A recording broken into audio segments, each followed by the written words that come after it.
Tips para el manejo del paciente con disfagia y su familia. Seguimos hablando de pacientes con epilepsia y nos han llegado muchos comentarios a nuestras redes sociales, nuestro canal de YouTube. Nos preguntan qué pautas les podemos dar para que puedan alimentar mejor a nuestros pacientes que sufren de cuadros de epilepsia. ¿Qué es qué hacer y qué no hacer cuando vamos a alimentar a un paciente o cuando un paciente con estas características puede tener riesgos broncoaspirativos? Y las preguntas son muy claras y muy concisas en algunos casos y es ¿cómo puedo alimentar yo a mi paciente con estas características? Lo primero es que hay dos condicionantes que pueden provocar que nuestro paciente sin tener disfagia pueda presentar riesgo broncoaspirativo y ya lo dijimos en nuestros dos anteriores videos. Que el medicamento anticonvulsivante pueda generar una depresión del sistema pues de alerta o del sistema del sensor, o mejor dicho del sensorio, o que el estatus o la crisis epiléptica que haya sufrido lo tenga aletargado y eso nos pueda provocar pues dificultades para alimentarse.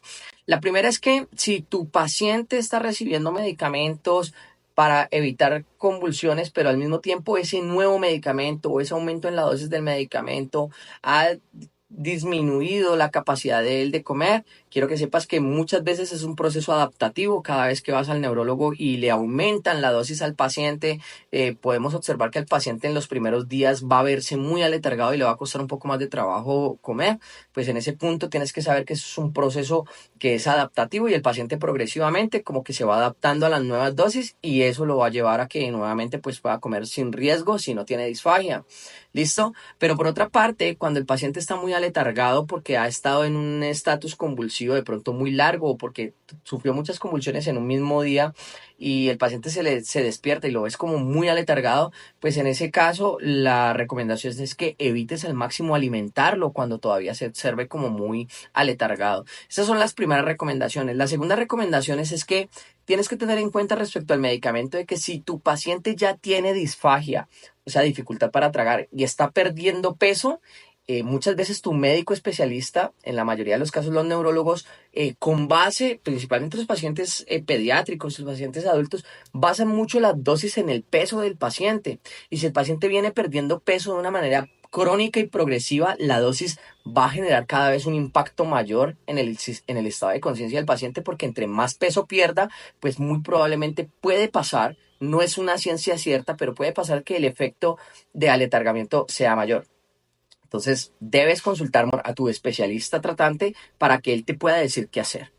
Aquí vamos a partir este video en dos y voy a hacer un próximo video para hablar de qué pasa cuando el estatus convulsivo ha estado muy largo y qué medidas puedo tomar yo para mejorar la alimentación, la seguridad en la alimentación de ese paciente. En este caso vamos a hablar sobre qué pasa cuando el medicamento me está generando un periodo de letargo muy marcado y eso me dificulta alimentar a mi paciente. Lo primero es que debo escoger los horarios del día cuando han ajustado el medicamento y yo sé que mi paciente está en unos periodos del día mucho más aletargado que otros, pues no te rijas por el desayuno, almuerzo y cena para poder suministrar estos alimentos en el día.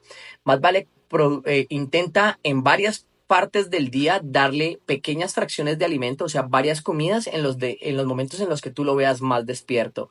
Recuerda que la alimentación requiere de unas pautas de alimentación segura que ya hemos dicho en otros videos, donde debe estar bien sentado, donde su estado de conciencia sea el más óptimo, que es pues sobre lo que más trata este video. Preferiblemente los líquidos dárselos cuchareados, no con un pitillo ni bogados con un tarro, sino que dárselos muy fraccionados, esperar a que se trague una cucharada antes de darle la siguiente. Los alimentos, que no sean alimentos que requieran de un proceso de masticación muy complejo, sino que sean muy fáciles de procesar.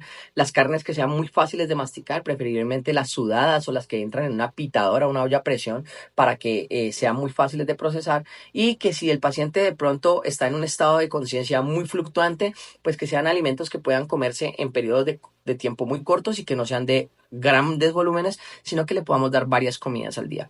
Si te interesa que hablemos un poquito más sobre este tema, déjanoslo en la caja de los comentarios o por interno, ya que intentamos generar contenido que les ayude a ustedes como familiares o pacientes con disfagia. Y en nuestro próximo video hablaremos un poquito más de qué hacer cuando la crisis convulsiva estuvo muy larga, cómo podemos alimentar a nuestro paciente o la crisis convulsiva se presentó en varias veces al día, cómo podemos alimentar a nuestro paciente de una forma más segura o menos insegura en esta población. Espero que te haya gustado y no te olvides de dar like y compartir, ya que eso me ayuda un montón. Chao, chao.